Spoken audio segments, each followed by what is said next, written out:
তুমি কে বলো তো? এখানে সালিশি করছো আর আমার নাম জানলে কি করে? আমি যেই হই, দাদার জন্য মেয়ে দেখতে এসে রাস্তা দাঁড়িয়ে ঝামেলা করছেন কেন? আর এই যে ভাই, আপনি একটু সাইড দিয়ে গেলেই তো হয়ে যেত। ভদ্রলোকের সাথে ঝামেলা করছো কেন? দোষ তো তোমারও। আরে রাস্তায় এমন ভাবে গাড়িটা রেখে দিয়েছে, যাওয়ার তো জায়গা নেই। কি করবো? আর উনি ভদ্রলোক। প্লিজ, আর কোনো ঝামেলা নয়। আর এই যে আপনি আমাকে চেনেন তো? আমার বাবা বিশ্বনাথ দেবরাকেও চেনেন। হ্যাঁ ম্যাডাম। তাহলে প্লিজ এবার গাড়িটা সরিয়ে দিন, যান। আর এই যে আপনিও বাইকটা সরিয়ে দিন প্লিজ, যান। বাবা, এত মাথা গরম! ডাক্তার হয়ে এত রাগ করলে চলে? বারবার করে বলেছিলাম মামুনি ঘর থেকে বেরোলে আমাকে জানাতে। বলেছিলাম তো বড় বৌমা, কেন জানাওনি? তোমরা তো অবাধ্য কবে থেকে হয়ে গেলে। না না বাবা, আসলে দেবযানীর আজকে পাকা দেখা তো, আর কলকাতা থেকে ওদের বাড়িতে না অনেক লোকজন এসছে। আর দেবযানী এত করে ফোন করলো রানীকে যে রানী যেতে বাধ্য হলো বাবা। তাহলে রানীর এটা বোঝা উচিত যে এইচএস পাশ করার পরেও বিয়ে করা যায়। বাড়ির একমাত্র মেয়ে, তাই যা ইচ্ছে তাই করছে। বাবা যখন জোর করে ওর বিয়েটা দিয়ে দেবেন তখনও বুঝবে বাবা ঠিক কাজই করেছেন। হ্যাঁ, সেসব ঠিক আছে, তবে আর কিছুক্ষণের মধ্যে প্রেসের লোকেরা এসে পড়বে। ওরা যদি রানীকে ইন্টারভিউ করতে চায়, তাহলে রানী না থাকলে তখন কি হবে? কি আবার হবে? ভালোই হবে, যা হবে। ছাড়ো তো বাবা। দেখো আজকালকার এই সোশ্যাল মিডিয়ার যুগে না ছেলে মেয়েদের মাথা এমনিতেই খারাপ হয়ে আছে, তার মধ্যে এবার প্রেস ইন্টারভিউ, এত তোল্লাই দেওয়ার কোনো দরকার নেই। ছাড়ো না, মিডিয়া এলে আমরা একটু জল মিষ্টি খাইয়ে বাড়ি পাঠিয়ে দেবো, বলে দেবো আমাদের বাড়ির মেয়েরা ইন্টারভিউ দেয় না, বাস। দেখো বাবা, একবার যদি নিউজ পেপারে রানীর ছবিটা বেরিয়ে যায়, তারপর ওকে আটকানো যাবে? একদম একদম কারেক্ট পয়েন্টটা ধরেছি স্যার। সেটাই বলছি বাবা। কি বলতো, কনফিডেন্স লেভেলটা না এই হাই হয়ে যাবে, যে ওকে আর কি বলবো ধরা ছোঁয়ার বাইরে চলে যাবে। তো রানী তো বুঝতেই পারছি না ওর বিয়ে দেওয়াটা আমাদের কাছে কত বড় একটা দায়িত্ব। যা হয় ভালোর জন্যই হয়। ও বেরিয়েছে, ভালো হয়েছে। প্রেসের লোকের সঙ্গে যেন দেখা না করে। হ্যাঁ, দেখো বাবা, সেই মেয়ের কোনোদিন সংসার হবে না যেই মেয়ের ওই সমাজ সেবার বাই সবসময় লেগেই থাকে।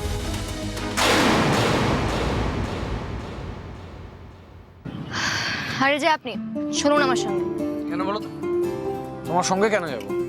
কে তুমি? এলাকার দিদি? আর আমার নাম জানলে কি করে? আমি দেবযানীর বেস্ট ফ্রেন্ড রানী, যার সাথে আপনি তাদের বিয়ে হওয়ার কথা। ওর নাম হচ্ছে রানী। ও উচ্চ মাধ্যমিকে এবারে ডিস্ট্রিক্টে ফার্স্ট হয়েছে। ওর স্বপ্ন ও ডাক্তার হবে। ওকে ওকে, তুমি সেই রানী যে মেডিকেল এন্ট্রেন্স দিতে চায়, ডাক্তার হতে চায়। আচ্ছা, ডাক্তার হওয়া খুব সহজ বলে মনে হয়, তাই না? ছুরি কাছে ধরে নিলেই ডাক্তার হয়ে যাওয়া যায়। হ্যাঁ, কেন? ডাক্তার হওয়া বুঝি বিশ্বের কঠিনতম কাজ? আপনার পরে আর কেউ ডাক্তার হতে পারবে না? আপনি শেষ আর আপনি শ্রেষ্ঠ। এই দেখো, তোমার সাথে অবান্তর কথা বলার না আমার কোনো ইন্টারেস্ট নেই। আমারও নেই। নেহাত দেবযানী বললো আপনি বেচারা রাস্তা খুঁজে পাচ্ছেন না, তাই আপনাকে নিতে এসেছিলাম। আপনি যদি যেতে চান দেন প্লিজ ফলো মি।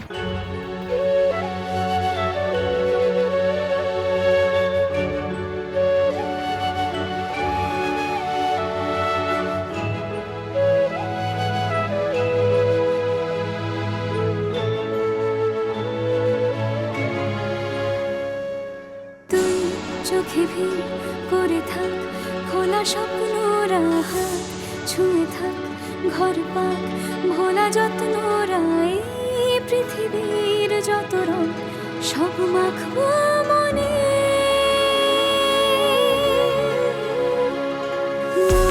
থামে না, মানে না সে অল্পতে, কেউ জানে না কি হবে শেষে গল্পটি।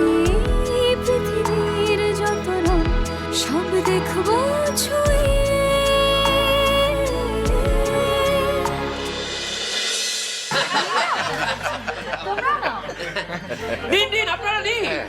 আরে ঠিক আছে ঠিক আছে, ব্যস্ত হবেন না। আপনি তো এলাহি আয়োজন করে ফেলেছেন। নাও দাদা, শুরু করো। হ্যাঁ, শুরু করা যাক।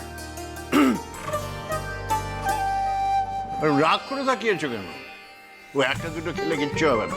আরে বাবা, এই মফস্বলের আসল ছানার মিষ্টি। হ্যাঁ বোডান, এটা কিন্তু দাদা ঠিক কথা বলেছে। কুলটির মিষ্টি কিন্তু দুর্দান্ত। একটা দুটো আমিও খেয়ে ফেলতে পারি। একদম একদম একদম নিশ্চয়ই খাবে। রিতম, রনক, বৌমারা, তোমরাও খাও। হ্যাঁ, এ মিষ্টি না খেলে কিন্তু একদম মিস। খুব ভালো। আমরা আপনাদের প্রাণ ভরে খাওয়াবো, আপনারা খাবেন, খুশি হবেন। আরে মানুষকে খাইয়ে দাইয়ে খুশি করা, এর চেয়ে ভালো আনন্দ আর কিছু আছে? কি বলেন বিনায়ক বাবু? এই যা বলেছেন, আমরা মশাই এরকম খাইয়ে দাইয়ে রসে বসে থাকা মানুষ। একদম একদম একদম, আপনাদের দেখেই বুঝেছি। আমি তো আপনাদের সাথে আলাপ করে এত খুশি হয়েছি, আমার মনে হচ্ছে মেয়ের বিয়ে কালকে দিয়েই আপনাদের সাথে পাঠিয়ে দিই। কিরে, তাই করবি নাকি? বালিকা বধূনি সোজা বাড়ি। তুই থাক তো, দাঁড়া। কাকিমণি আগে দেবুর মানে দেবযানীর পরীক্ষা নিক, আগে দেখি ও কতটা কি সহ্য করতে পারে, তারপর তো বিয়ে। তো তা আপনাদের মেয়ে কোথায় দিদি? এখনো রেডি হতে পারেনি? সে কখন বললেন ডাকছেন? হ্যাঁ হ্যাঁ, ও তো রেডি। আসলে ওর এক বন্ধু বন্ধু আচ্ছা আচ্ছা, বন্ধুর সঙ্গে ব্যস্ত, মানে গল্প টল্প করছে মনে হয়। আসলে আমরাও তো অনেকক্ষণ ধরে ওয়েট করছি। একটু ডাকুন, আমরাও তো একটু গল্প করতে চাই ওর সাথে। মানে এখনো তো চোখের দেখাই দেখলাম না। হ্যাঁ নিশ্চয়ই নিশ্চয়ই। হ্যাঁ রে রিতম, জয় তো এখনো এলো না। ও তো ঘন্টা কানেকের মধ্যেই ঢুকবে বলেছিল না? এই হ্যাঁ, তো এতটা টাইম হয়ে গেছে, আমি তো খেয়ালই করিনি। কোথায় গেল বলো তো, এখনো আসছে না।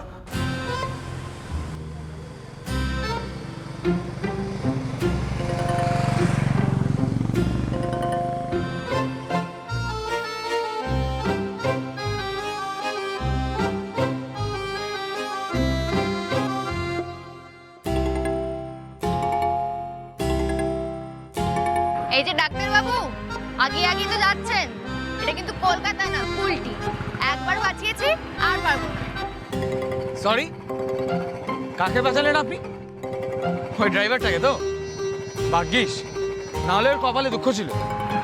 তাও ঠিক, আপনি তো আপনার মারের জন্য আমার বিখ্যাত। কি?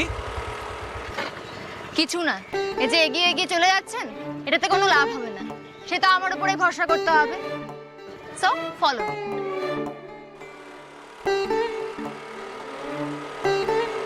কি হলো? কিছু না।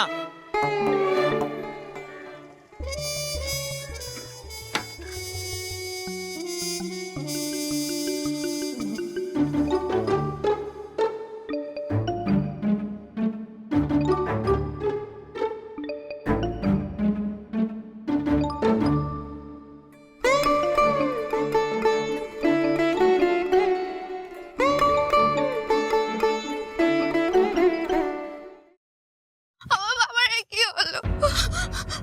ডাক্তার কোথায় বাবার ঘর? আমি আমার বাবাটা যে মরে যাবে। পাপিয়া জিনা কাঁদছে কেন? কেউ একটু সাহায্য করো না, কেউ একটু সাহায্য করো না।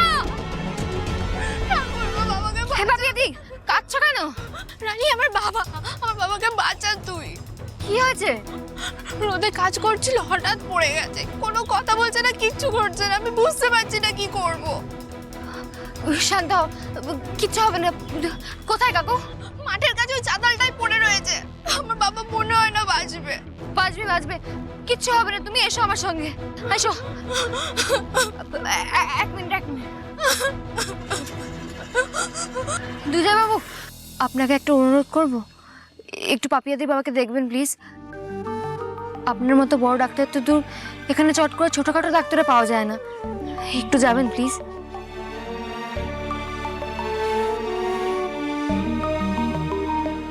চলুন।